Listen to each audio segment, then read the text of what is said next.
Ladies and gentlemen, your hosts, Michael Wilkes,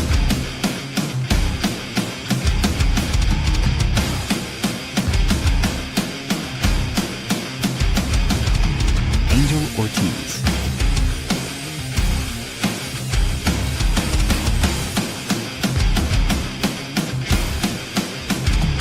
Dr. Chad,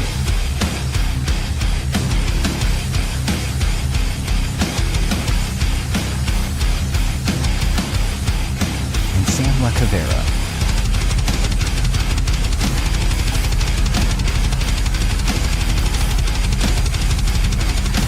Go check out beardedbrowns.com and be sure to like, follow, and subscribe. Enjoy the show. What is up, Browns fans? And Chad just disappeared. Just playing. Oh, he's back.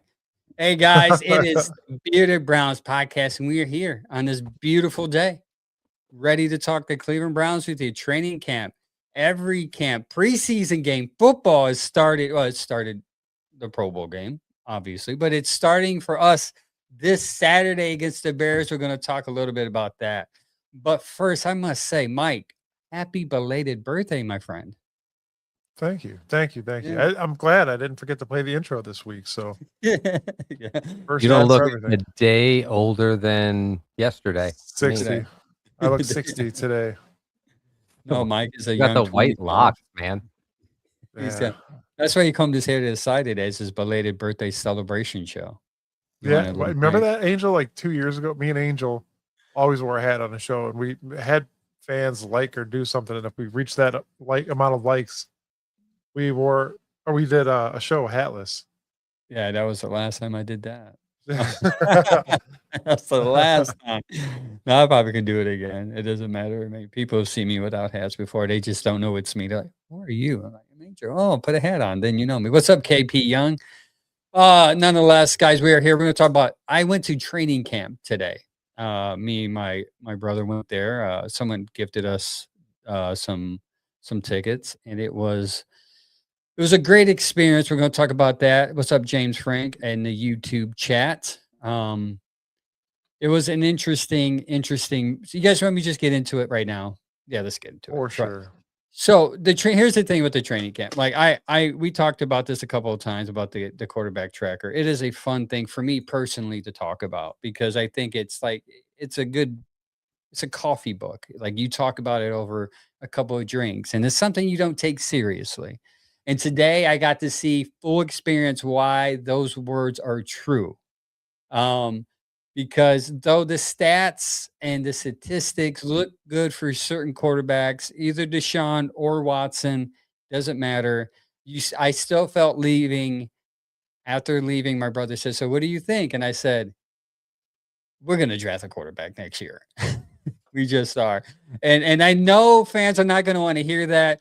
And this is not a knock on anybody else other than me. This is me saying this. This isn't Chad. This isn't Mike. This isn't Gary's going to hate me on Saturday when you guys go on your first radio show. But Gary said, how did the quarterbacks look? And I told Gary straight out, we will be looking for a quarterback next year because the answer is not Watson because obviously we don't want to resign him. And Shedeur Sanders, I've seen repeatedly over and over and over again, have not learned. Let the ball go. You've had people in the crowd say, throw the ball at practice. That's something that's not being reported, by the way. People are telling him to throw the ball either away or at receivers. Now, just understandably so, you're probably seeing the chat, not all his fault. He was on the second team. There are second teamers there, but at the same time, when Deshaun Watson plays with the second team, he doesn't get grace. So I'm not going to give Deshaun Watson grace. I'm not going to give Shedeur Sanders grace. He is holding the ball too long, and by the time someone is in his face, he is trying to throw the ball, but it's too late. It is considered a sack. I did my own sack tracker today, and they both got 4 sacks. So 4 of those incompletions should not count because literally somebody runs past them, sack, and they hold the ball for another 3 seconds and throw the ball for a completion. So Well, I just want to say, don't believe everything you see, even on X, when it comes to throwing and catching a ball, because 90% of the time it's a sack. Let me ask you something though. Could this be another offensive line issue? That's going to be my next point. Mike, I understand everybody thought the offensive line was fixed. I said it was repaired, but I think Chad's more right here than all of us. It's still a work in progress. Okay. It is the offensive line is still a work in progress. I'm not speaking about Fano. I think he's holding good against Verse, but it's the other ones. There are leakage coming through the line constantly, constantly. And it could be our defensive line is good. It could be our defensive front four is amazing. It could be that. But the problem is if you're facing a defensive front like we are, that offensive line needs help. That is James Frake said we're getting Marshall Manning in 2023. And those are the things that I don't like to hear. At practice today, as a lot of people were going ooh and on over Shedeur Sanders, and I'm thinking like, should have been a sack, guys. Like, why are we oohing and on about? Like, I posted some on our X, and obviously you get everybody combating it, saying the receivers aren't getting open. All that's true because he's playing with the second teamers. Like, they're not getting open. The point is, he's still not learning from throwing the ball away. Just throw it away. Just throw it away. And I'm sure that's part of the issue we're going to talk about here soon with Todd Monken and his certain things that he said Shedeur still needs to work on. And I feel that this is not something that get coached out of him. I feel he's going to be more worried about making a big play than the check down. And that's what I fear most. So I'm hoping that I'm wrong by week 17 and we have our quarterback. But I'm going to sit here and say that we will be looking for a quarterback in 2027.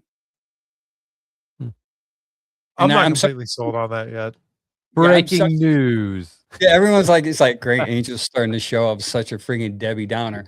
But if you go and you see, like, that's like, Mike, you've said it a couple of times, like even when Shedeur throws the ball, it's kind of wobbly. He's underthrown a couple of passes that the receivers make great catches for. He doesn't look good consistently.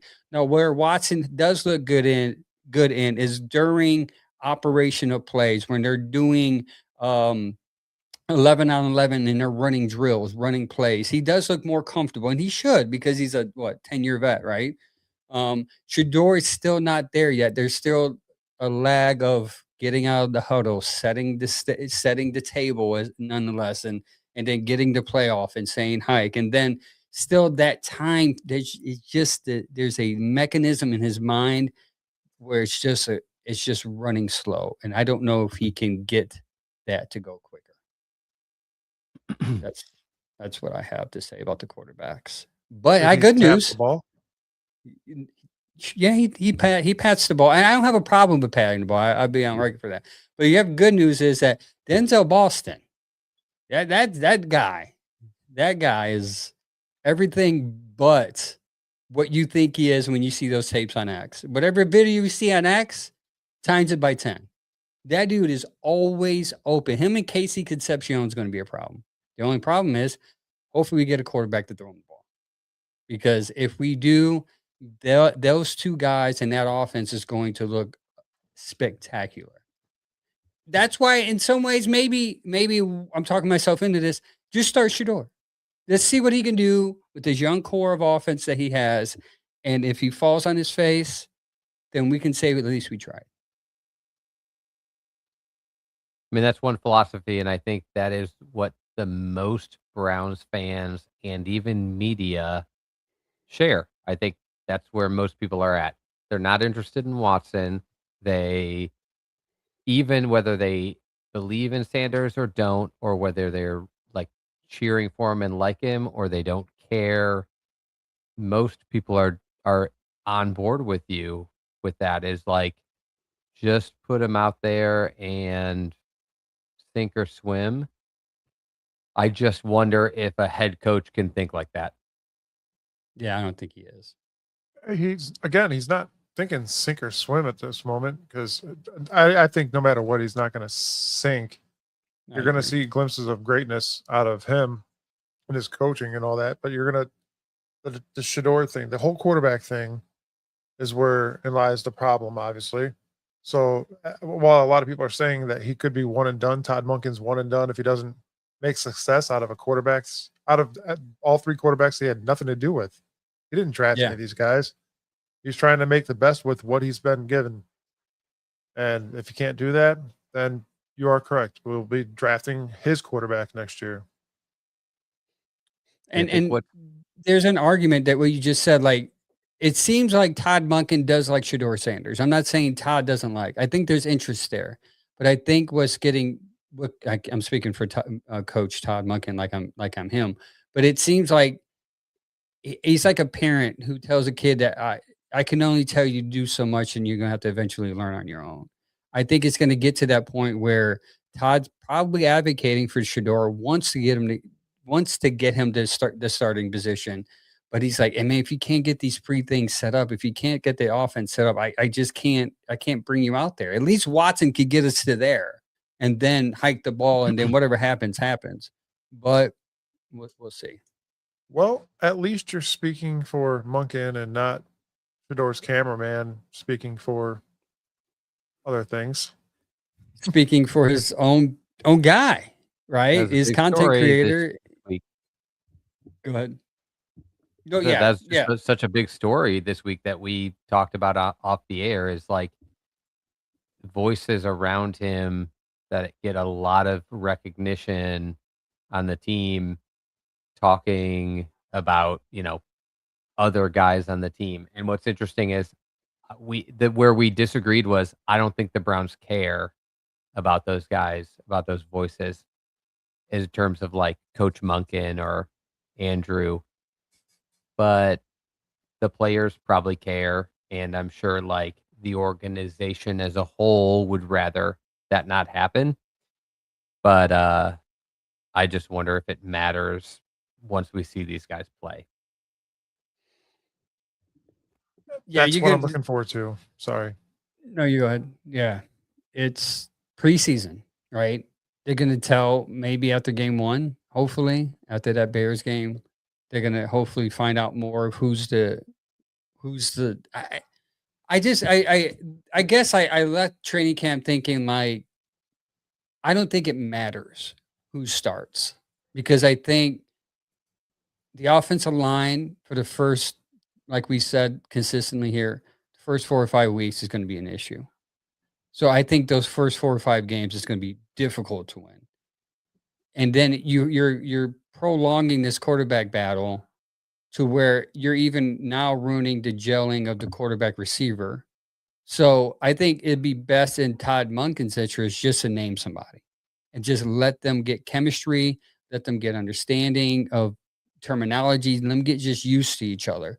Because I think he can. I would hate to see another last year when it comes to the quarterback thing, where you wait till the last second and then game one you could win, but because you didn't have any chemistry or consistency in practice, you blow it. I think I want to clear the air on something. Like literally, guys, we got to think of this as a whole new approach. I know we all want to win games, right? We all want to win. That's fair to say. But you're coming in this with a whole new offensive line. You're coming in with quarterbacks that are reading now a new playbook from what they were reading last year, whole new coaching staff. Things are not going to look good right now. Things are not going to look good in preseason. Things might not, like you said, look good till week 4 or 5. But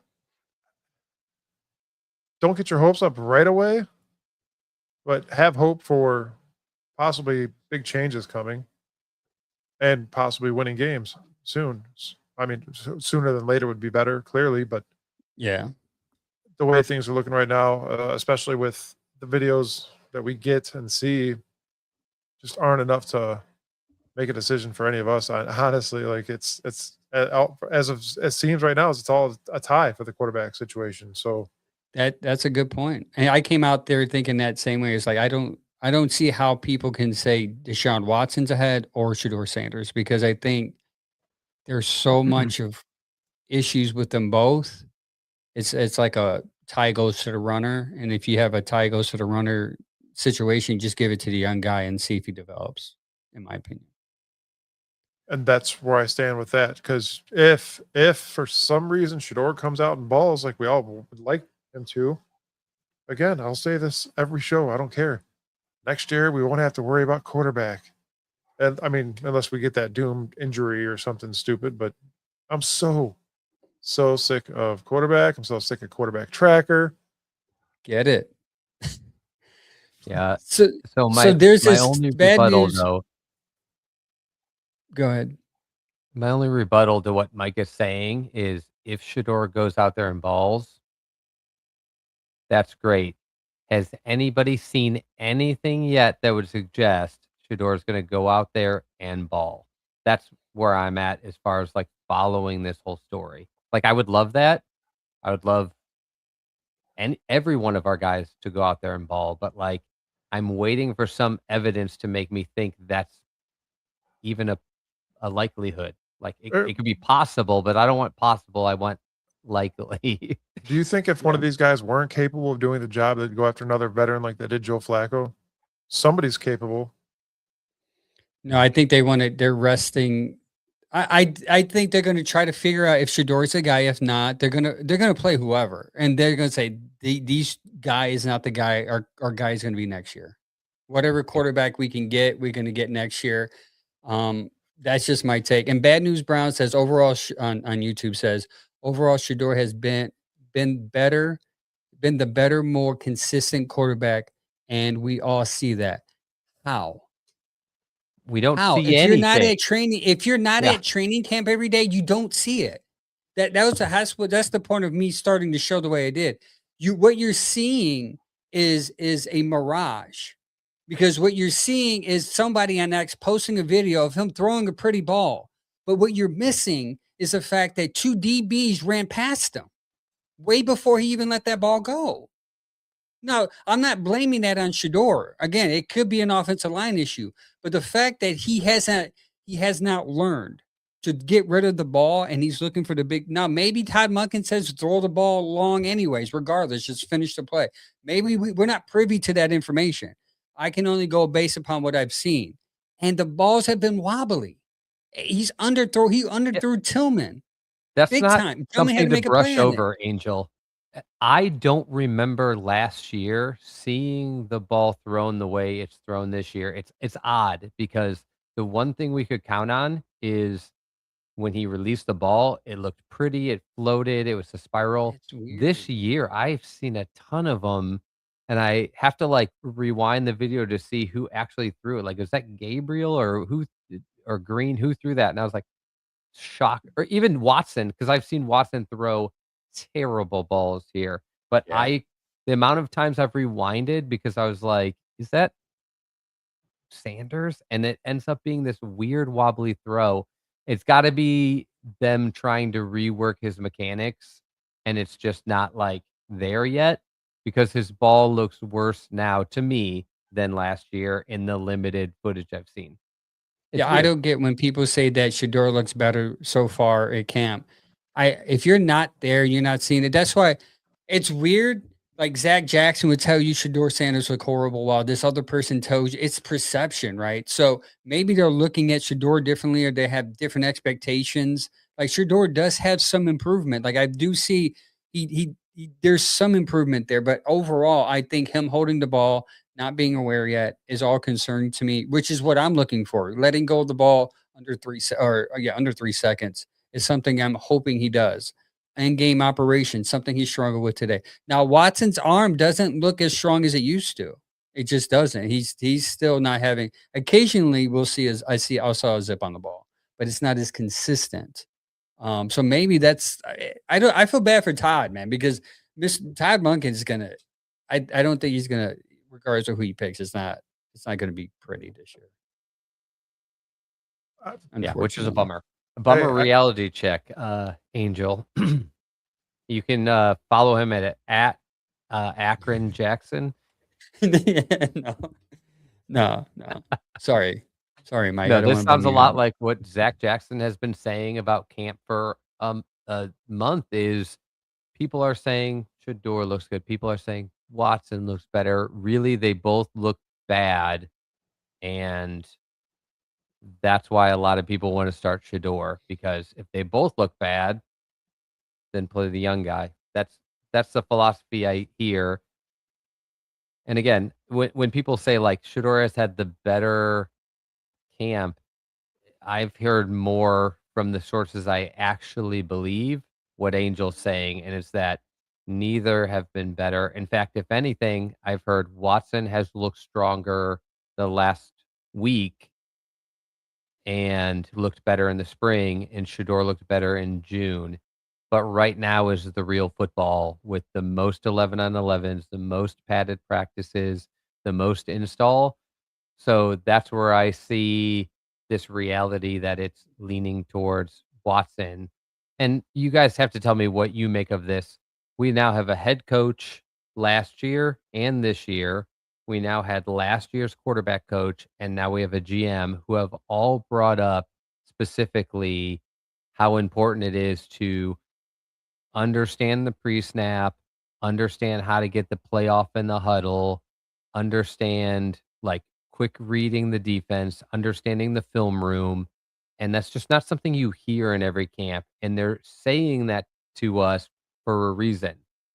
And I wanted to know your guys' thoughts on it because I have assumed the reason is because the quarterbacks aren't excelling at that. I think it's the offensive line, obviously pre-snap issues. I think it's the quarterbacks not being able to read defenses or call an audible if needed to make that sacrifice. That's just you're blind, it seems. And then yes, Angel, you're correct. Wobbly balls, some underthrows. I've seen the same from Gabriel, overthrowing, trying to make deeper passes. Mhm. I've also seen receivers dropping, and that's another issue I don't want to happen this year. So it's not even one of those mind over matter things right now. This is real. Like this is where things start getting serious, guys. Like we have to sit here and analyze every video that we see on social media, trying to put it together ourselves. And there's a lot of things that these people don't see, like you guys explained earlier, where you're seeing two DBs run in on them and they just run past them because it's a sack, but he still makes a play. And if the play Because is they caught, can't touch the quarterback. right? So there's just those little stupid things that just people don't pay attention to. And there's a lot that goes into it. There is a ton that goes into it. And I get it. It's just camp and preseason's about to start. And hopefully you'll see something better out of these guys in a real game situation rather than just at camp. I don't know. I'm trying to come up Maybe. with But something. the reality of what Angel said earlier, and you brought up the quarterback tracker, Mike, the reality is when you say those things like that play doesn't exist, they obviously at practice let the quarterback play through because they need to do an analysis on are the corners able to cover? Are the receivers able to catch? There's more to see by letting the quarterback continue the play. But if that play doesn't exist and people are saying like Watson isn't throwing the better ball, but you count the sacks and you're saying Shedeur's not even getting these balls off. And from what I've heard, Watson's also getting sacked a ton and not getting the ball off. So when you try to translate to what's going to happen this season, they're going to get sacked a bunch and those passes won't exist. So it's irrelevant whose ball looks better because it's not going to get the air except for practice. So it's just so silly to follow this quarterback tracker knowing that they're letting these quarterbacks run around long after the play is over for 5 seconds and then make a dump off to a running back and they're like reception. But that would have never happened, so it's irrelevant, and it's so hard to separate if you're not watching it and thinking like the coaches are thinking. They wanna see the rest of the play, but they know the second the quarterback is touched, that play was over for the quarterback and the offensive line. They blew it. Here, let me give you this scenario, guys. All right, so we know we have probably a top 5 defense, correct? And then you put that against I mean, at camp, they look like a top 5 defense at least, right? Unless this offense is terrible. That's Unless this offense is Here's a bottom 5 my point. offense. But you also got to think that this is pretty much a whole new offense. You got 2 rookie wide receivers. You got an all new offensive line that has to gel, and you have a quarterback and a half. That I don't even know why I said that, but it's what it seems like we have, a quarterback and a half, right? And that's not a short joke either. Yeah, according to the head coach, we have 2 starters. Yeah. But it looks yeah. like, according to Angel, we have no Zero. starter. But my point is this defense is that good where you're shutting down an offense, which is things you'd like to see, but just not against your own team, obviously. But I just can't wait to talk about how good our defense is shining, which we always do. But I want to talk about our offensive side Yeah. of the ball shining. And it seems that depending on what defense we play and how this scheme is actually set up, we're not going to know. It's Yeah. I, that's We the know, that's like, the horrible part. The No, unknown it's is true. right And now. what makes it frustrating is I think there are going to be bright spots this year. I think there's Yeah. so much young talent and so much room for growth between right now and December at the receiver position, tight end, running back, the line especially. Questionable at quarterback, but I'd expect to see them progress. They're not going to be what they are today in a few months. But the reality for me is like everything that we want to see from these receivers developing, Fannin, the line, and the offense and these young receivers, all of that is held back if the quarterback position is bad, and that'll be the bummer. The plus will be if that becomes very obvious earlier, we'll still just be looking for anything we can out of everybody else, and I think we're gonna see it. We saw so much last year with terrible quarterbacks out of Judkins. The line stunk. We still Yeah. saw a lot out of Judkins. We saw a ton out of Harold Fannin, and the quarterbacks were so bad, but you could just see when they did make it because 'cause they're bad in an inconsistent way. Both Yeah. Watson and Sanders will make plays, but they just need to be consistent. But what's the positive of not being like Colt McCoy that just can't get the ball to people is when those flash plays happen, you'll get a chance to see Judy, uh, Boston, Concepcion, Fannin all do something with it. So I think there's going to be a ton to cheer about. But what will be the harsh reality is if the quarterbacks aren't good, you're just not going anywhere. Yeah. Well, everybody's wanting to talk about Judkins, and we've been blowing him up with his coming back and showing promise to us this year. But if the offensive line isn't doing what they're supposed to do, it's not going to look good. Unless Yes, they're he's had. good run protecting, not pass protecting. Oh, That or could they could be be bad a at way. both. There, Yeah, I mean, I'm saying they could be good run protectors, and he can still look good. Just your quarterbacks won't look good because they struggle at pass protecting. Which, What's Judge, crazy now is that why you don't you bring ever it see up, I these mean, runs? I did kind of notice our run game was a little better. It's just when we were throwing the ball, sometimes that offensive line struggled. So maybe they're trying to figure that out still. The run pro, Realistically, pass how long are pro. they holding Sorry, onto the ball at camp? being generous, 3 to 4 seconds. An 3 to 4, average is and what, 2.33? no, they're averaging between one and a half and 3. two. They're No, I mean, averaging 3. average The average average is 3 quarterback in the seconds. NFL is It 2.3 is to 3. long. It is a long time for I'm 3 to talking 4 about in the seconds. NFL period is like Oh, in 2.3 to NFL, 3 it's seconds. 2.78, I believe, is the average time. I looked it All up right, so so much last year. You're right. It's two look and change, forward two and a look half. forward to a lot of dump offs to Fannin this year. That's what's going to happen again, just like last year. Fannin and Casey Concepcion, Honestly, screens, who Mike's favorite cares? play. That would be great. If the quarterbacks aren't great, find ways to You scheme find ways to open do it. guys quick and just force your quarterbacks to move the ball quick. The problem is, according to Angel, that's what they're struggling with is just hike, deliver. And so I don't know. And the Yeah, chat is going wild, by the way. I love the I said, chat I don't today. the chat's messing. I can't even see the chat. It's not moving for me. But go ahead. Oh my Sorry. gosh, there's so much going on in there. Oh shoot, there is. Now I just updated. We'll Go have to ahead. fly back and hit some of it, guys. So stick around. We're going to hit some of these comments, but I think that's why you have a chance, Angel and Mike, to see something this year from a lot of these skill players because Munkin's big, like prop up offensively is he's good at scheming guys' strengths. So Yep. if that strength is just one-on-one jump balls to Boston, that's what we're going to do. If it's one hole breaks for Judkins, the guy only needs 1 second or less to get to the line of scrimmage. He breaks so many tackles that if he can just get an initial hole, we'll see something out of him and his ability to break tackles as the season goes. Casey Concepcion is a yards after catch guy. Like, there's plenty to see. This is not a doom and gloom. The Browns are, you know, absolute disaster podcast. It's just more of the reality of, do they have a real shot? And without the quarterback, no, it's just we're depending on everything else on the roster developing to the future. So Yeah, go 27 said, you guys think Junkin is good. He massively struggled because he was getting hit behind the line, 2 yards behind the line. Like every time he got the ball, and he still averaged what, 4 2, yards? 3 yards a carry.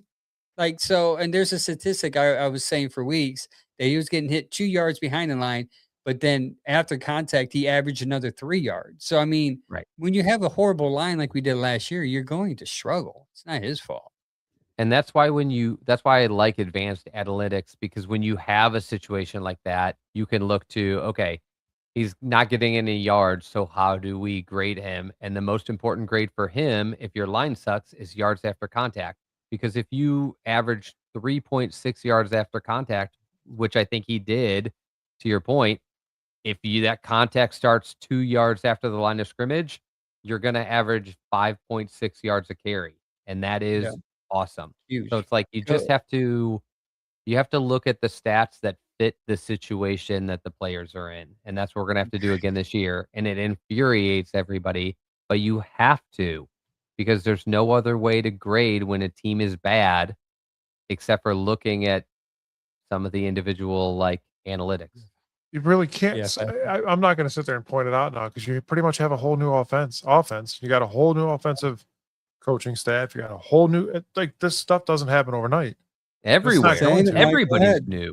Yeah, that is why I said 5 to 6 wins, man. People are telling me 10 wins, and me and Chad was like, guys, your whole offense is brand new. But Like, how are maybe you that's gonna what get Monken's doing. I know there was a lot of coaching changes last year in the NFL. We get that. Head coaches, offensive coordinators, defensive coordinators getting swapped. I get that. But this guy is coming here trying to put together a team, and you do that at camp. That's how you put your team together. You take the best and you make that on your 53-man roster. That's how you do that. Yep. This is not going to happen immediately. Just look forward to it still. I'm still pumped about this year because I want to see the changes from last year. Yeah, 100%. Yeah, 100%. But 100% I agree think with you. to your I'm so point, pumped. Mike, perfectly stated that this is all new. None of the coaches on the offensive side have been here. And more importantly than anything, there are, you guys can correct me if I'm just totally blanking, there is no player on this offense who's played 17 full games for the Cleveland Browns. Zero. Fannin was injured. Fannin is the longest tenured offensive player we have. Judy. Yeah. Judy. Sorry, I'm wrong. Judy is the only Judy player all who's in. played I love it more when you than prove 17 yourself wrong. games for this team. That's it. I hate when people say you guys are being negative, when sometimes the truth is the truth, right? Like, the truth is you do have a whole new offense. The truth also is they might struggle. And I'm not going to come on. I just can't. I'm not that person. I'm not going to be fake. I'm going to tell you guys, listen, it's a whole new offense, a whole new offensive line. Maybe you'll luck out and get 9 wins, 5 to 9 wins. That'd be great. But if the quarterback who everybody wants does not improve the ticker in his head, it's not going to happen. It's just not. And I'm not even worried about Deshaun Watson anymore because I don't want Deshaun Watson. I don't care. And I'm tired of the comparison. Whenever I say Shedeur did this, someone says, well, Dylan did this. Like, I don't care what Dylan and what Watson does. I'm worried about the guy who I want to start for my team, the guy that I'm hoping is the franchise. I'm holding him to a higher standard because that's who I want as my quarterback. I don't care if Deshaun Watson throws 3 interceptions because he's not going to be here tomorrow. He's not going to be here next year. If Shedeur wants tomorrow. to be, Mike's like, wait, a trade's happening? if Shedeur wants to be the starting quarterback for infinity here, he is going to have to improve. And I'm telling you, he knows this. Whenever he has a bad game, do you know the sign that he knows he has a bad game? He stays after practice and he works with the receivers. Guess what he did today, Chad? He stayed after practice and he worked with the receivers because he knows he's struggling. That is just me being real. The problem is, you Browns fans sometimes live in a fantasy. You guys get expectations of 12 wins, and then by week 7, you're sitting there saying, sell the team. I'm just trying to bring balance to your life to tell you, listen, the reality is not 12. The reality is between 5 and 7. If you accept that this year, you're going to have a better next year because next year might be 12. That's all I'm saying. That's not negative. Me, I'm being real with you. I'm being honest. I'm not going to come out here and say Super Bowl. I want Monken to work out. I want Sanders to work out. I love our receivers, like Mike said. I think Junkin's a beast, regardless of whatever that GOAT guy says. He's a beast. And by the way, stats do suck. But you know what don't suck? Advanced analytics, because it's deeper than just surface stats. That's my argument. Scott, let me ask you a question. Did you watch the Patriots camp all last year? I mean, did they come out with greatness right off the bat? I mean, I get it. They had a bunch of changes as well. Drake May's yeah. Third Drake pick in the May's draft. Here's a third. Again, like, I seen this thing going around where people are comparing Shedeur Sanders to Peyton Manning. He started off throwing 9. It's like Peyton Manning was the first pick of the draft. Like, you're talking, and I get it. He should have been a first round, but he's not. He was a 5th round pick. And obviously, if you're honest with yourself, guys, and you look at the tape and you watch him and just be real, like come to Jesus and just be like, all right, cool. And like, take the fandom off your eyes. You will see that Shedeur Sanders does have weaknesses he needs to improve on. Can it be corrected? I hope so. I think Todd Monken can help. I love all these people in here that are backing Shedeur 100%, which I am too. But if you're gonna back the dude and try to trash talk him, to at least learn how to spell his name, please. Mike is. By the way, Bernie Kosar is not a Hall of Famer, so know your facts, buddy. He's our Hall of Famer, but he's not a Hall of Famer. Hostile today in the show, man. Well, like it. Yeah. I just listen. Like I told you, I was very positive until I went to camp today, and then reality hit me. The reality is, I don't know if the guy I like is going to be the answer because he has not learned much. And we can stop the rep talk, right? Did he get enough reps yet? Can we not use that excuse anymore? He's got second most on the team. So I'm hoping Shedeur pans out. I'm going to be rooting for him, but I'm not putting all my eggs in one basket with him. Just not. So here, let me give you something here. This is going to piss a lot of people off. I like Shedeur. I do. I would like him to be the quarterback. But what Shedeur fans do are they fall in love with this kid that's subpar, just like Baker Mayfield. I said it. He is subpar. He is a decent quarterback. Yes, he could be a starting quarterback in the NFL, just like Baker Mayfield was. But everybody was on Baker because he did things in Cleveland. He opened up the refrigerators. You know, he won some games. He got us to the playoffs. You talk trash to Hugh Jackson and point the finger at him. Yes. Could Shedeur do that? Could Shedeur do that? He can.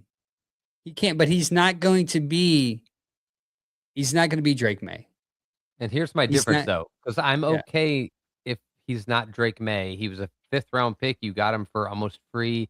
When it comes to the comparison of him and Baker, we know that Baker wasn't good enough for this team. That's why they ditched him. So he has to be better than Baker.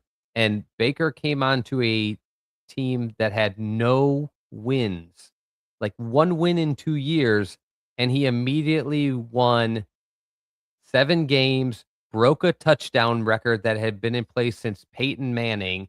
He did gigantic things as a rookie, guys. It's not even close. And for everybody that's like, well, the line is bad, the receivers are bad. How good do you think this was when Baker got drafted in 2018? They had just lost 30 one of 32 games. Yeah, they were They going were through the that worst. Sashi Brown rebuild. Yeah.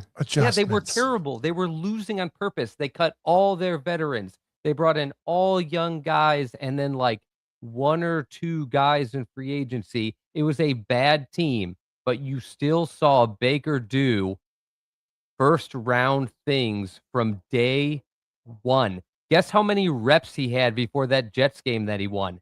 None. 0. He had no first team reps. None. How is everybody still talking about reps when you've seen a guy with no reps do that?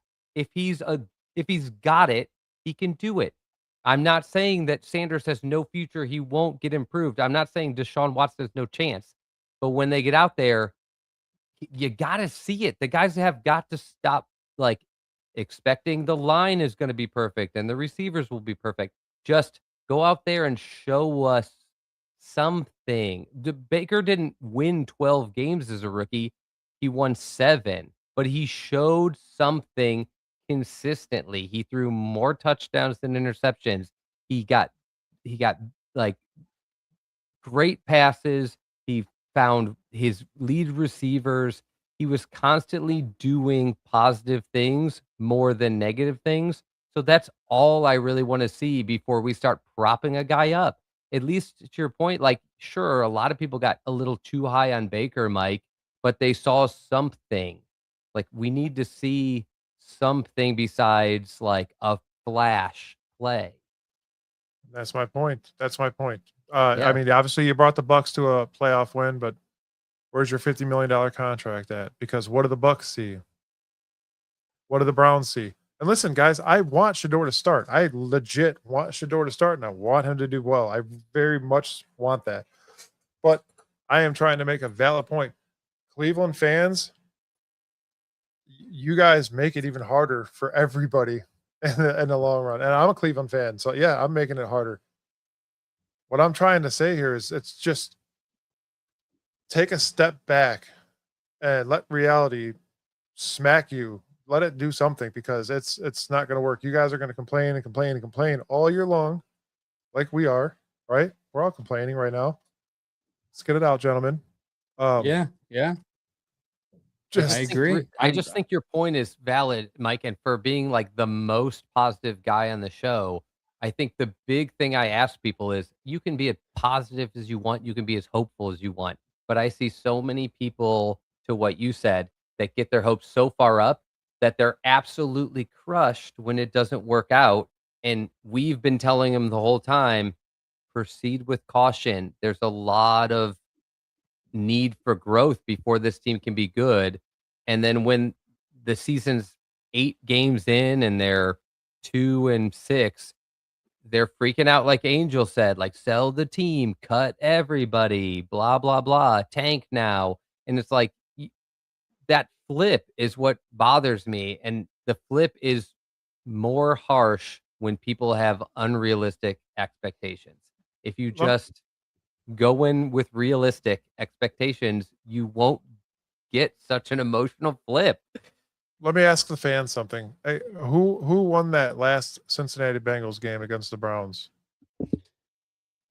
What player had a huge impact, or what side of the ball had a huge impact on winning that game that day? Smitty. Go ahead, Chad. I'm going to go with the defense. Thank you. I mean, the defense dominated that game, defense. and the offense did almost nothing. Oh, we cared about Garrett's 9 tickets. How could you be kind of ignorant and roll over a Porsche? Yeah, and we get speeding tickets? if you're just now watching the show and I had a meltdown. Like everyone else like, dude, chill out. I was like, no, he's speeding. Like he should be held accountable. Yeah, I agree. The speed tickets are bad. And James Frank asked why am I holding my head up? Because I'm trying to gain my composure. Because these Shedeur fans find anything to say just to say it. It's like, come on, guys. Like, I'm a Shedeur fan. We're Shedeur fans, okay? I'm too realistic, too logical to believe in the fallacy that he can come and win 14 games this year. Okay? I just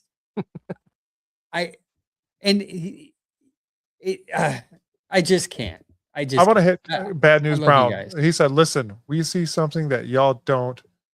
Thank Just you. see, it's not our fault."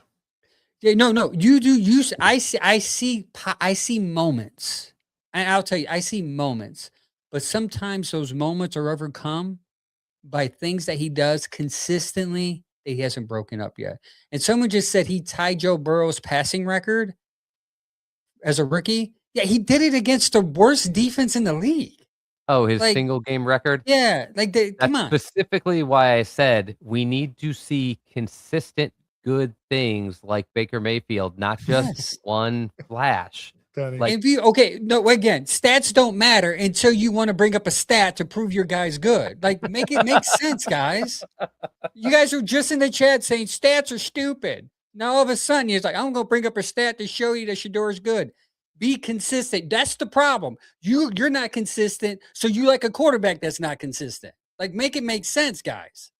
Boom. Like, I Mic love drop. you guys. I love Shedeur Sanders. Listen, everything about Shedeur Sanders, his character, his moxie, everything he represents is what I love and what I want in a quarterback. But the reality is, I need his play to be where it needs to be, where I'm on your guys' side saying, yeah, I think he can be a franchise quarterback.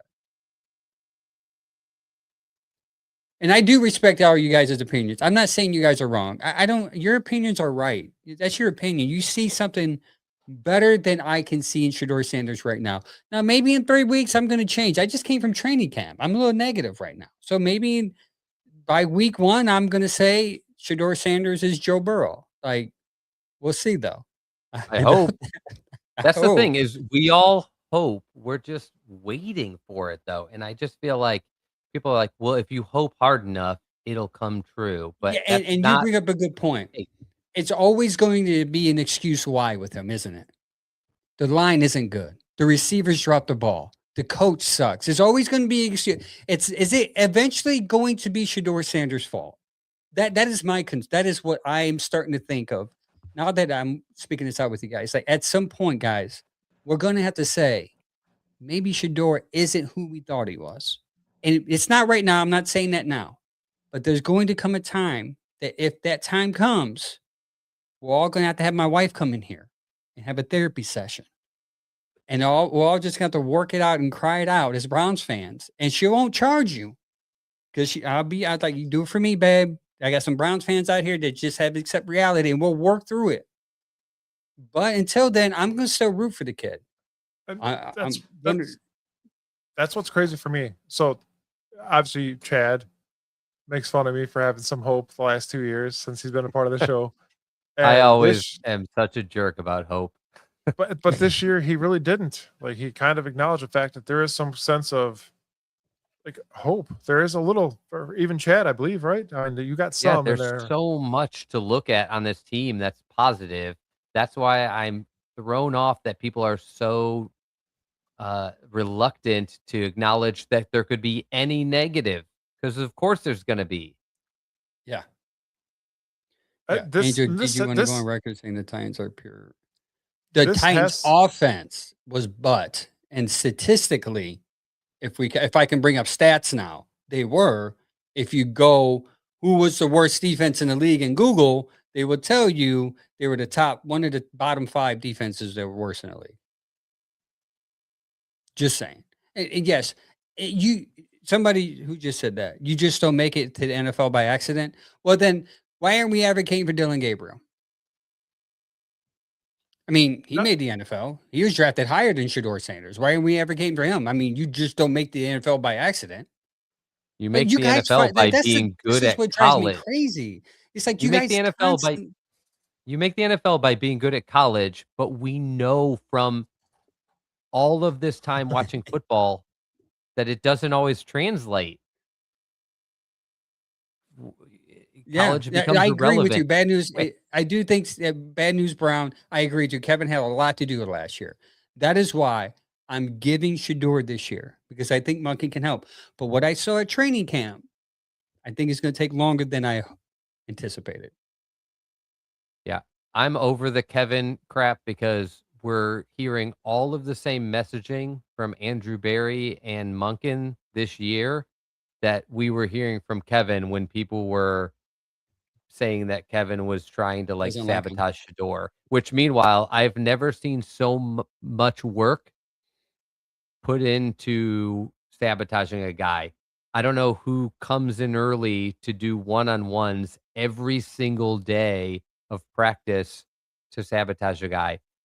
But I will agree that Stefanski's offense was not great for Shedeur. I also don't think it was great for Watson, which is part of the disconnect between how they built this roster and who was coaching. He's a system guy. Those are not system quarterbacks. They're freelance quarterbacks. They're, find their strong point and only do that quarterbacks. I just think like it's still coming back to, well, let's blame the line. Let's blame Stefanski. Like, at what point is anyone just going to hold this kid accountable? We hold Watson accountable. We hold Gabriel accountable. We're on this show. We're going to hold Sanders equally accountable, and that's just how it's going to be. Like the difference is all three of us see the fact that if he actually does become good, we're saved. So we all we all want it to work. We're just not going to pretend it's working when it's not because we want it to work. We all What want I the do same like, thing. We just communicated it differently. what I want is for Monken to hold people accountable for their actions, whether it be pre-snap penalties, penalties in general, bad play. And if I hear this guy once say we got to do better, I am throwing myself off a bridge. We got to do better. We got to be better. We should do that as a hotkey. That's funny. Yeah. That would be a funny hotkey. Let's go on to a little further notes here. What are we learning from Todd Monken, from Monken and AB's comments about cadence and decision making? Obviously, that's important, right? We understand that, and they want a quarterback who understands cadence. For those that don't know what cadence is drawing people off sides. And what's the other thing I just said? Oh, decision making. It's important. And what's cool about that comment is if Shedeur can't be that, then if they do look for a quarterback next year, those are the things that we need to look for in a quarterback. If they make good decisions and if they draw people off sides and have good cadence in college, most likely that's who they're going to lean toward. Because it's Todd. That's what Todd wants. Oh man, Yeah. I'm tired of talking about Shedeur. I do want to. I want to bring up one more Shedeur thing again, and I know I made that reel about it, and this is probably going to make some people upset. But all you Shedeur fans that are watching, that are strictly just Shedeur fans before you were Browns fans, go and read up on the Browns' history in the quarterback room the last 27 years, and then come back here, and you'll understand why we're all skeptical about any quarterback, not just Shedeur. Any and every quarterback. Do me that favor. I still was skeptical of Baker Mayfield, and he was winning. It all comes back to what Angel said. We're skeptical of all of them. The reason we talk about Shedeur is he's the one hope. We're skeptical of Watson. Who cares? He's on the last year of his deal. Gabriel, none of us thought he would ever be a starter. He would just be a long-term backup. So the reason we talk the most about Shedeur, and it sounds negative, is because he's the one we need to be good. He's our favorite child that's disappointing us in school. Okay. The other kids, we don't care if they get Fs. That golden child, we want straight A's. If he doesn't, we're going to be upset. That's what we're saying. We're all saying the same thing about Shedeur. We want him to be the quarterback. The only difference is we're just ending it differently. You guys think he's going to be Super Bowl. We still want to see it. We're not saying he can't. We want to see it sooner rather than later. And by the way, while we're waiting, we're not going to give any excuses and we're not going to pity around about it. We're just going to say he's holding the ball or he's getting sacked. Young receivers breaking out at camp. Young receivers. And this is where it gets exciting because I was there. I saw Denzel Boston getting open. There are times I'm looking at the quarterback and he's at far right side of the field, and all of a sudden he's on the other side of the field making catches. I'm thinking, like, I told the guys around, how did he even get over there? It is great to finally see what actual receivers look like after not having any for so long. It is. I If have if never anything I got out of camp and stats, like we have receivers finally.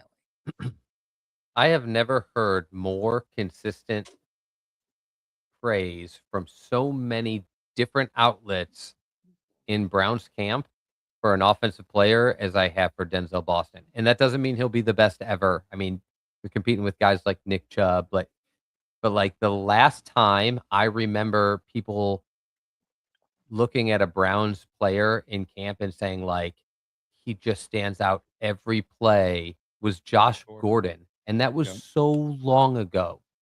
And it's the last time I remember. And we drafted Braylon Edwards, and I remember it was like, oh, he was good, but he's got some issues. And Dropping the ball.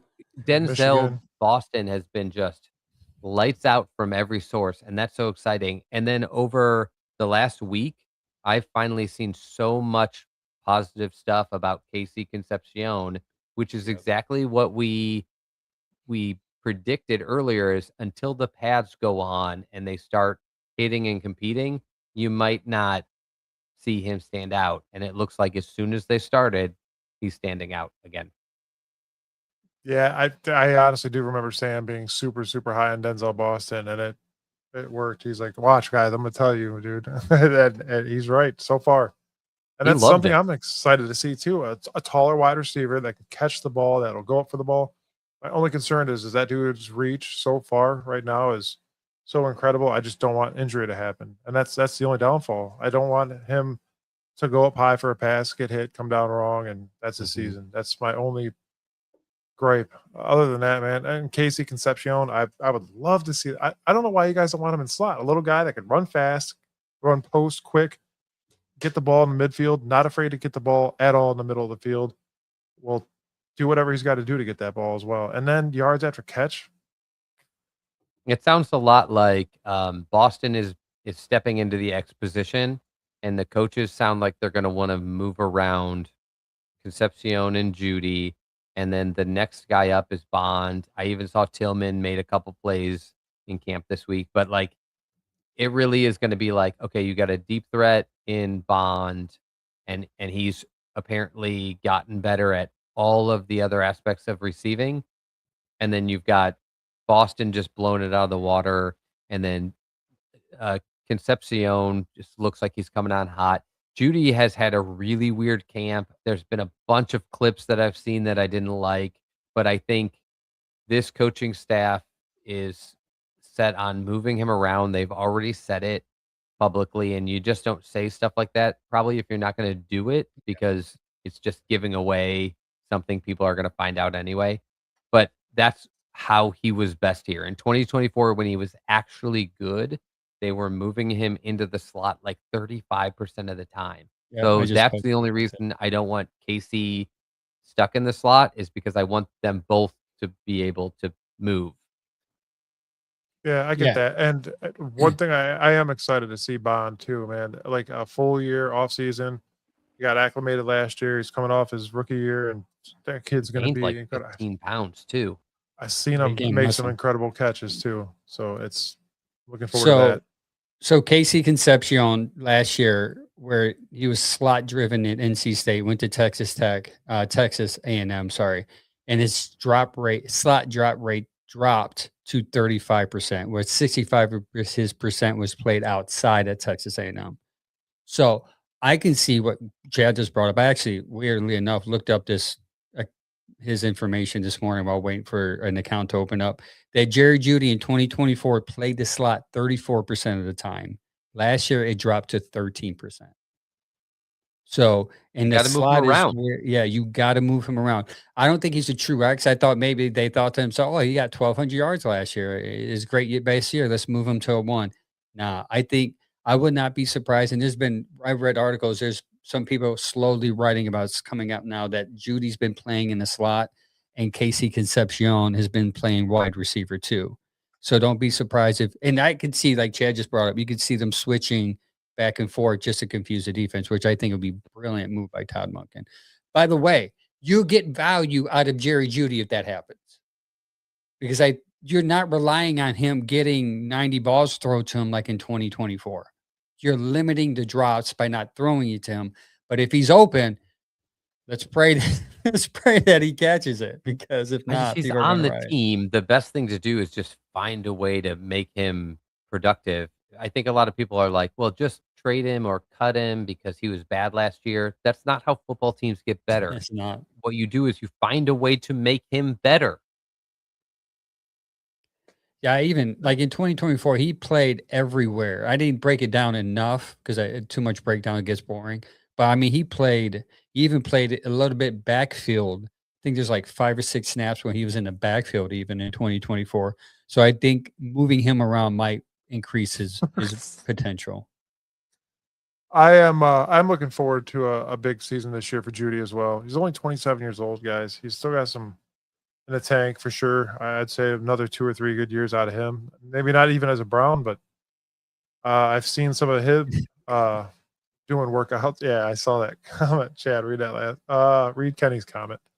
I did see, him Medical doing like license, some Kenny. some Gotta drills. keep my medical license. He got to keep his medical license. Ethan says, "How are you going to make him better if you can't consistently catch the ball?" That's the thing. You don't consistently throw him the ball. You just throw it to him in moments that you The hope. thing that bothers me about that comment is we threw him the ball more the year before, though. And he dropped caught it. the ball more, and he was still way more productive.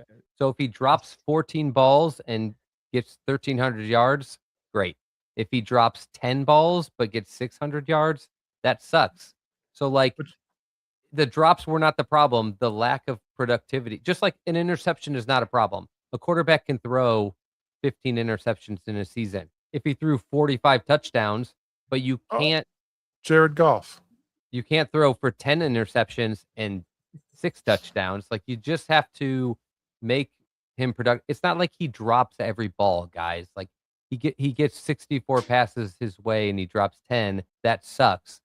But it still leaves 54 that he caught or that weren't catchable. It's just the drops are not going to change. He's 26. It's more It's Greg about Little good.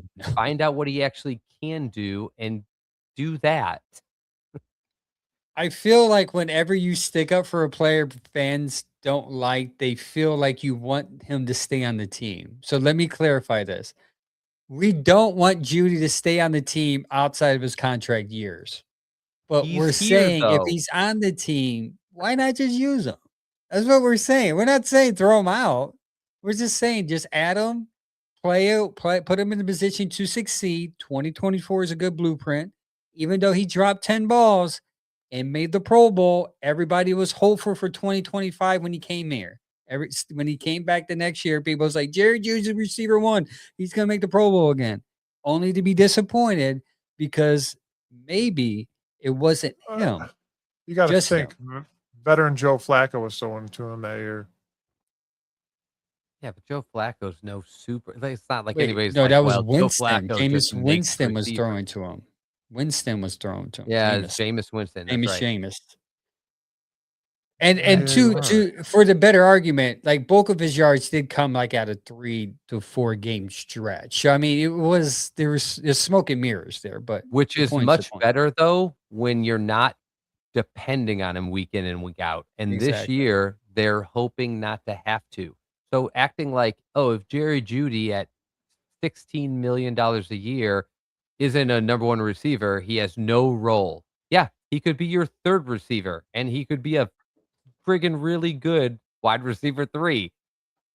I don't know why we want to throw the baby out with the bathwater. We have this weird mentality that if he's not a superstar, you don't want him on the roster. Like, yes, you do.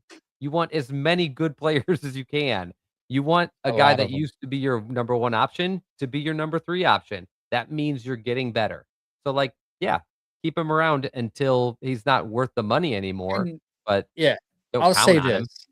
There's not much wide receiver depth, though. And I know we're going to give our receiver praise and Andrew Berry praise from drafting the 2 receivers.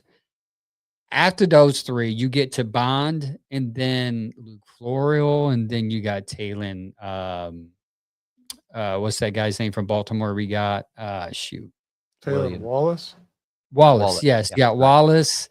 So there's not much depth at there. So if you get rid of Judy and then you bring in you're going to bring in Bond for the slot every time. The beauty of Todd Monken is, and I think this is the theme of this year, is versatility. Like you want to be able to have so many pieces that you're versatile. So if you have Bond, Judy, and KC anywhere in the field, you're not going to know what they're going to do. So if you get rid of Judy, I do think you can move them around and at least be a decoy. Worst case, I don't think Malachi Corley is going to be on the team, but that's just me. Yeah, that's a tough one for me, but that's what it's looking like. Malachi Corley and Gage Larvin-Dane, I think will be I'll the be two back on the board. in 16 seconds. 16. So on to Mike's favorite position, the offensive line. I should have paused. That would have been funny. Spencer Fano tops Dwayne Jones as Mike's. Your starter predictions, Mike. Do we have the graphic? Oh, you do have it up. Sweet. So let's talk about Spencer Fano hitting the starter position, which is an amazing thing. He beat up Jones. He beat Jones for it.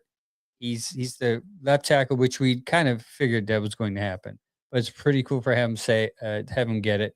And this is Mike's do we say offensive line prediction tracker? I think the Yeah, whole offense. Yeah, the whole offense with that giant question mark there behind Elton Jenkins. All right, go ahead, Mike. This is you. Spencer. Okay. So yeah, Spencer Fano, guys. Obviously, he's been doing a lot of work with Verse as well. The left tackle being one of the most prominent spots on the offensive line, especially if your quarterback's a right-handed quarterback. Correct? You're blocking your quarterback's blind side. That's very important. Zion Johnson, a left guard, and this is me basically picking the best possible guys, in my opinion, that we have for these spots. The center was kind of hard. I mean, there's options, not many, but there's options. The Parker Brailsford has been blowing up supposedly. Correct? Everybody's been hearing big things about that kid, but I just don't know yet. So I'll give it to him. Right guard Titus Howard, and right tackle DeJuan Jones if he could stay healthy. Why not keep him at right tackle and just keep Spencer at left tackle? He did well at right tackle. DeJuan Jones can play right tackle. Leave him over there. Let Spencer come in his rookie year and dominate his position. Because he played a little bit of right tackle as well. Fano did. Ethan with the comment, you should have put a poop emoji behind the center position. Apparently, he wasn't here earlier, but apparently he caught the opening of the show by Angel. Poop. Big old poop. Oh, yeah. I mean, what do you guys think of that? That's just a quick. I'm surprised, honestly, that Titus Howard hasn't locked down the right tackle position, and it hasn't sounded like he has yet. Brailsford was getting some early hype, but I think he's actually been hurt like the last week and hasn't been practicing. So that doesn't help your case when you're a rookie trying to play a position as complicated as center. So now I'm pretty much set on Jenkins having that position. I'm wondering, though, on that right side, Howard is going to be in the mix. I heard KT Levinson has looked really good playing guard instead of tackle. DeJuan Jones, I still envision as our swing tackle, but we'll see. And then Tevin Jenkins. So you got basically I don't think Barber's ready to step into a starting role yet. You got 4 guys all kind of that are going to end up now that Spencer Fano, Zion Johnson are locked in. You got 4 guys that are going to be battling for how that right side of that line stacks up. And I'm actually pretty curious how that's going to work out once it's all said and done. And I'm not sure we'll make a giant deal out of it, but I wouldn't be shocked if that gets locked in by the end of the first preseason game. My biggest thing for Titus Howard, honestly, is taking something from the Texans and hoping that it works here like we do with them. When we give them something from the Browns, it typically works for them. Us, not so much. So hopefully us taking him will work in our favor, correct? Yeah? Hope. Yes. That word hope. So I think I figured out why Shedeur not throwing Spyros, Chad. Oh. He has blisters. I don't even want to know from what. Hand. Okay. That's what's being currently reported. Not confirmed, but X is reporting it. His followers are saying that he has blisters. That's why he's not been throwing a spiral. Maybe honestly, I was Also, looking for any explanation because it does not look as good as it used to. But again, they are not looking at him throwing to decide whether he's going to start. They're looking at whether he can run the offense. I think they can watch film and know how he throws, and know whether and they can see even if it's not a spiral, if it's going to the right guy and it's landing in the right area. They don't care. Ethan said, see, my You problem. better. I think Boog said that. His camera guy says, guys- "Hey, he has blisters." Do you see the problem, Chad? Do you see that? Yes. See, now you're doing the face. That's Guys- what I Well, mean. because you said So- like X reported, and so it is going to be treated like if it's trending, then it's going to be treated like a report. And then when you source it back to like, oh, it's one of his homies, so then do we believe it or is it an excuse? It's too hard to tell. Yeah, You guys are going to also- send this fan base in a downward spiral. Yeah, literally. Also, too, just to let you guys know, Todd Monken announced that 4 of the 5 starting offensive spots are set as we prepare for the regular season. Are you ready for them? Left tackle Spencer Fano, left guard Zion Johnson, and center Elton Jenkins. Right guard ? And Oh, right tackle Titus Howard. So the only one that has not been guessed yet has been the right guard. So Tavion Jenkins and KT Livingston are competing for the right guard. Yeah, I figured they would decide it by the first game because that is too difficult of a position with 5 guys. It's not even like quarterback where you're like, okay, let's wait till after 2 preseason games and we'll name the starter because we're rotating them. These guys are rotating all over the place. So like by preseason week 1, you need to put the 5 guys in there that are going to stay so they can all start learning from each other. And the quarterbacks, both of them, can start learning behind the same line. So that's a huge deal. And that's a big battle, Levingston and Jenkins, because neither of them were brought in to be the starting guard. They were brought in to compete wherever they would fit. listen. I mean, would you? So, just hear me out here. Say, for some reason, Dylan Gabriel is the quarterback for. All right, so just Dylan Gabriel's playing in the game, right? Say you have. Look at this. All right. Say DeJuan Jones is your right guard. And there's Dylan Gabriel, that big question mark there. Can you imagine trying to throw over DeJuan Jones? DeJuan is a huge guard. KT Levinson is a big guy. DeJuan would be a monster guard. I just don't. So you just roll them out every time, just Yes, every Roll single 'em. time. Just, Yep. every and single he rolls to the left. Yeah. So Yeah, he I can mean, get away from that's- DeJuan. He Yeah. can get because DeJuan's slow. The problem is There's- you just got to worry about the other guys making sure there's protection over there. He has enough trouble trying to like Hawaii find- 5'9". He has so much trouble trying to find windows in between guys. Having DeJuan Jones there feels like I mean, a no nightmare. problem. But I just don't see DeJuan. I think DeJuan's future, if he's going to stay a Brown, I think is play swing tackle, keep developing on both Yeah. sides, and eventually plug and play when we need you. He's shown he can be good on the right, but the injuries obviously are worrying no matter whether you're a backup or starter.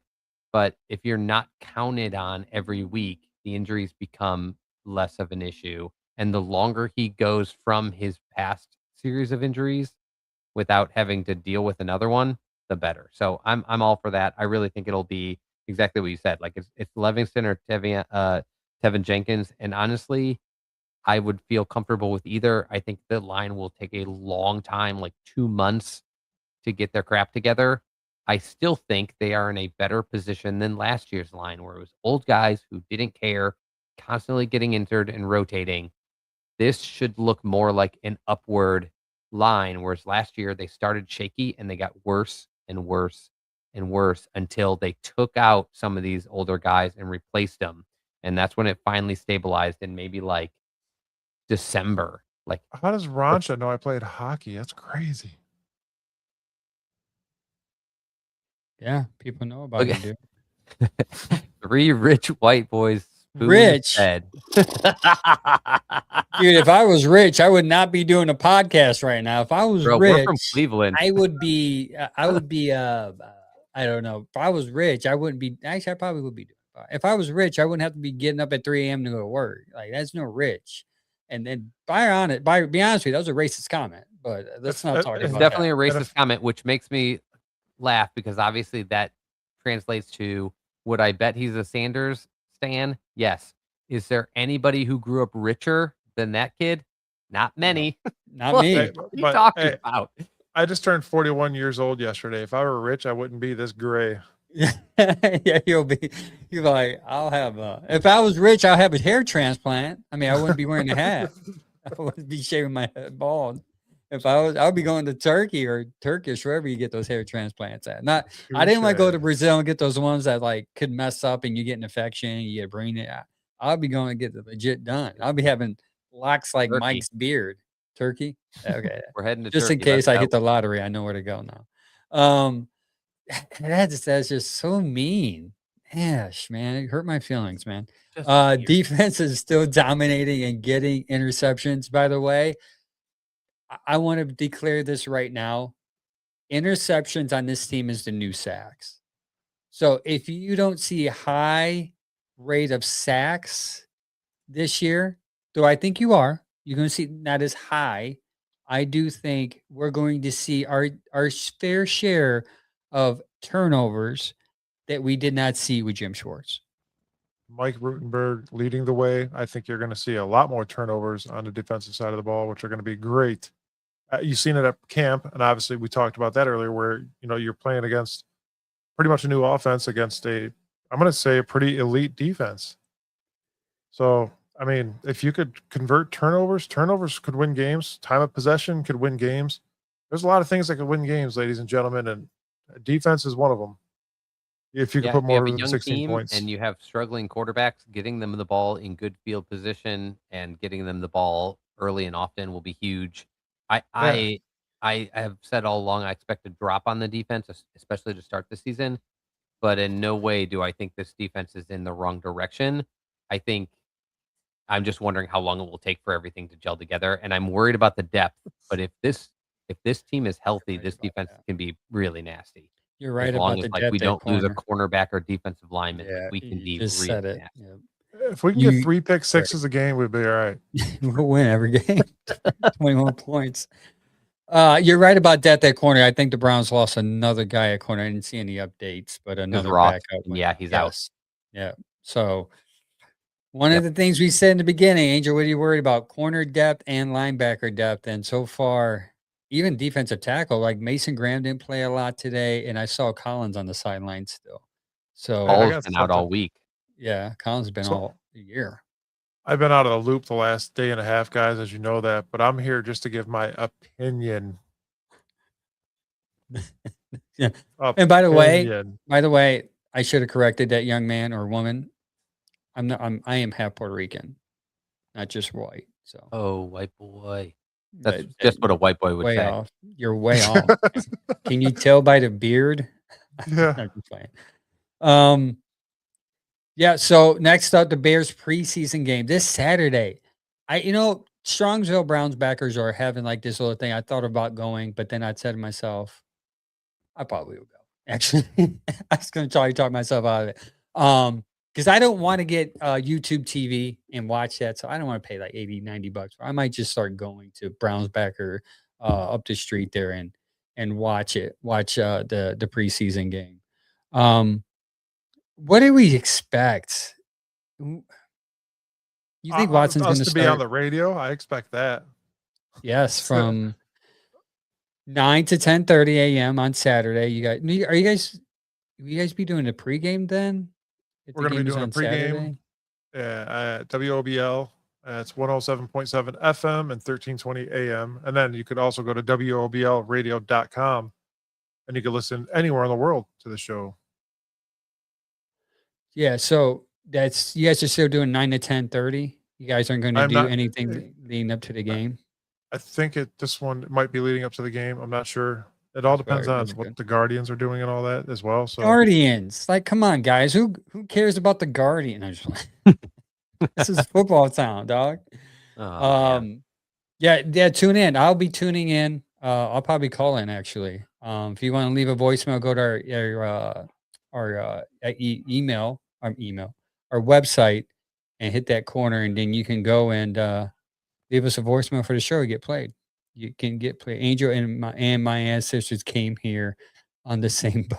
I should have read that, but that's true. Wow. True. Anyways, yeah, you guys That's can't leave a true. voicemail. Go to our website, beardedbrowns.com. There's a voicemail tab at the top right. You can leave a voicemail for the show. We'll play that either on this show or the radio. I mean, it makes sense why Kenny's a 49ers fan, right? I mean, most of them are my ethnicity, it seems like. You guys most know of who the them. Viking starter is, correct? They announced Yes. that today. Yeah, they did. They did. One quarterback competition is over. Meanwhile, we're still trying to decide ours. This is when you should solve it, by the way. You should be like, okay, it's the week of the first preseason game. It's Kyler Murray, move on, but we just can't do it. And honestly, it's so easy for them. J.J. McCarthy reportedly has looked as bad as he did last year. And Kyler Murray, as much as people don't love him, when he is healthy and he plays, he's a pretty dynamic football player. It's an easy call. I wish ours was that easy. Somebody stood out so differently. Either of them, any of them. Do you think Connor Stallions wasn't there? Is that why? Bad joke? Too soon? No, I'm just laughing what Kenny said. True. That's why Mexico City's a home game for us. Yeah. All right. So camp injuries. Royer is missing. Do you guys know anything about the Royer situation? Nobody can figure out. He's gone on like team leave, he's been gone for a long time. Are we okay with saying speculation-ish stuff? At this point, yes, because I'm so curious because nobody has been able to tell me. Nobody. I wanted to talk about this on the show, but I was like, it's a touchy subject. I don't know if I'm going to do this. In the beginning of the season, there was a report saying that Royer was dating a girl in high school. Yes, it was a report. They came out saying he's dating, and it was a picture that came out. They were together, and since that report came out, you have not seen him. Why is it always the Browns, man? That's so weird. A little bit, a lot of bit. Like there it is. KP Young just confirmed it. KP Young just confirmed what I just said. Dude, can you imagine the coach's daughter? Like, coach is like, "Yeah, man, it's my daughter. Here she is, 17."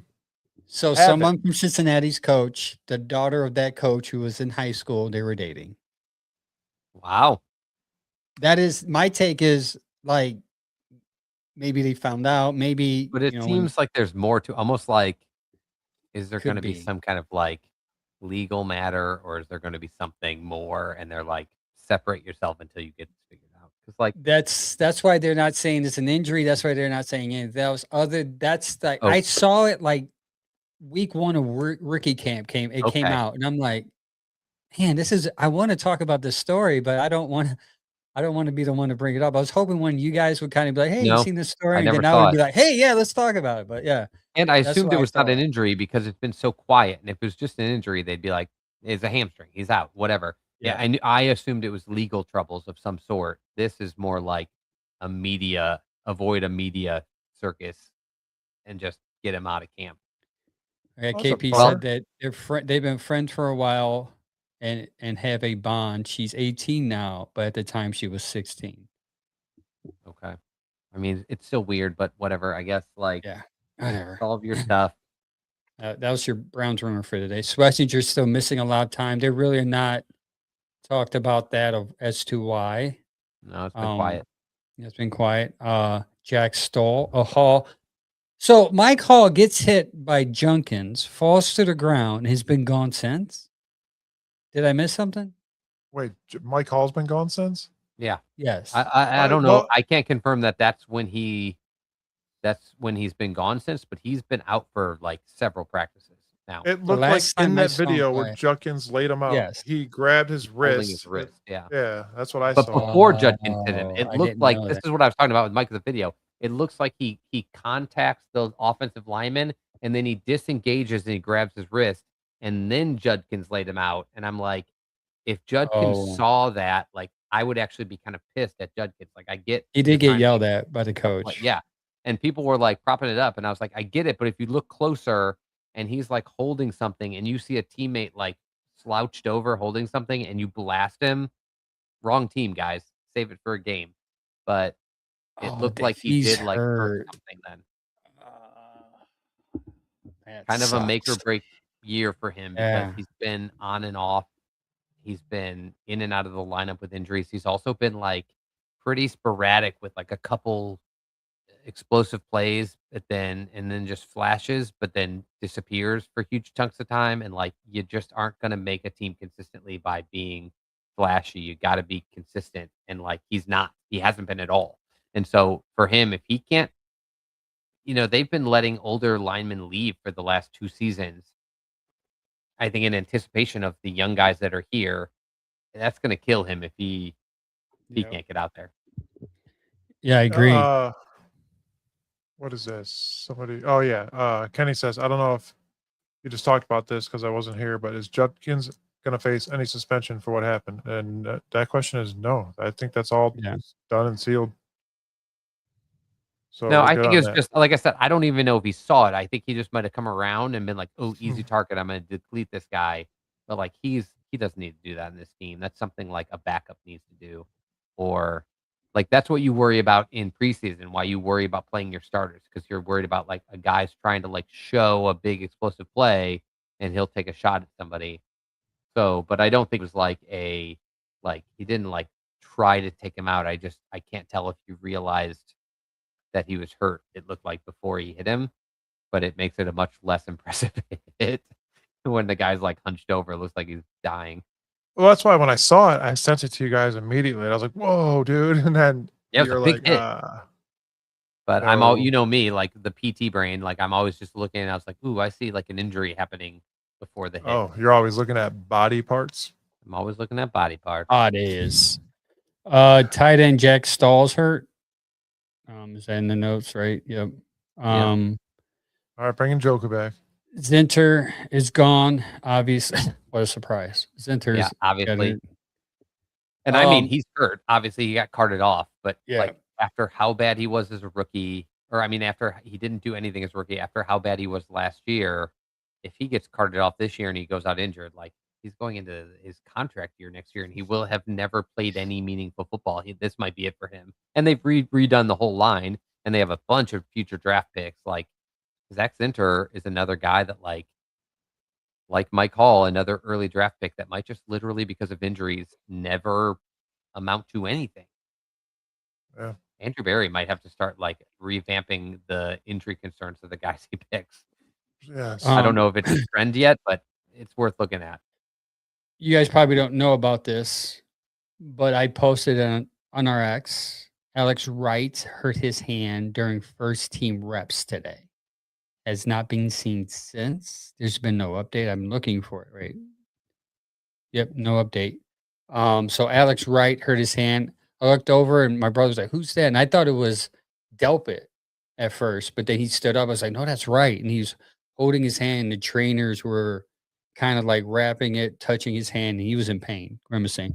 So let's hope Alex Wright is not hurt because I had high hopes for that guy to hopefully he doesn't have a broken hand or whatever. But Another guy, and you can categorize Tillman in this as well, who when they're healthy, they look great, but they've been injured so much of their Browns yes. career.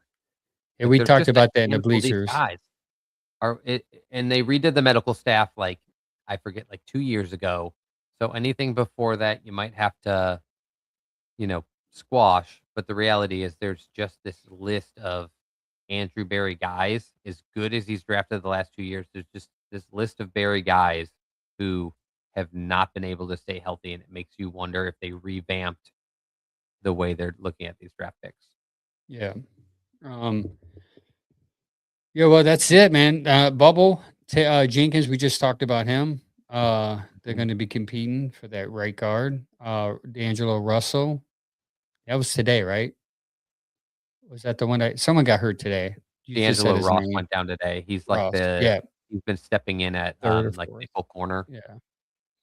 He He can't might play be the guy outside. that's getting beat all the time. Yes, he is Up that the middle. exact guy, which is He's why I that was guy like, was getting beat all the he's time. on the bubble already, and getting injured like before preseason games when you're on the bubble is not good. That's why I was like, Zinter's probably gone. He's probably gone. Thank goodness Jenkins is back because now he's like deep in that competition. But it's worth noting how many guys, especially impactful ones like Hall, Graham, Wessinger, Wright, Oh, it's Mathis. are That's what out got hurt.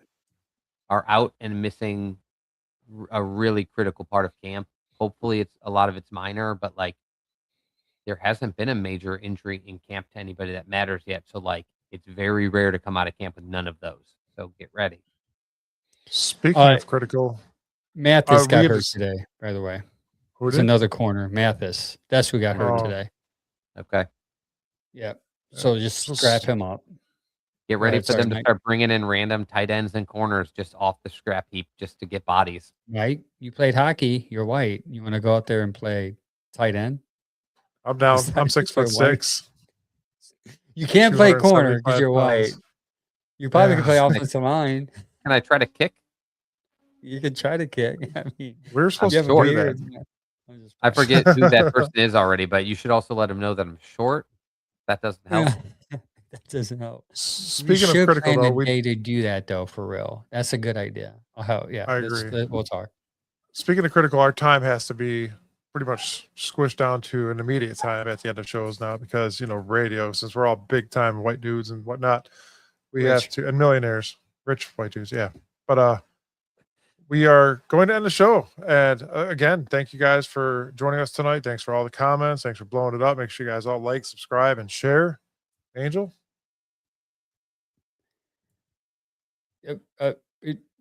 I'm sorry, broken up. Anyways, guys, thank you for tuning in. Until next time, like always, go Browns. Go Browns.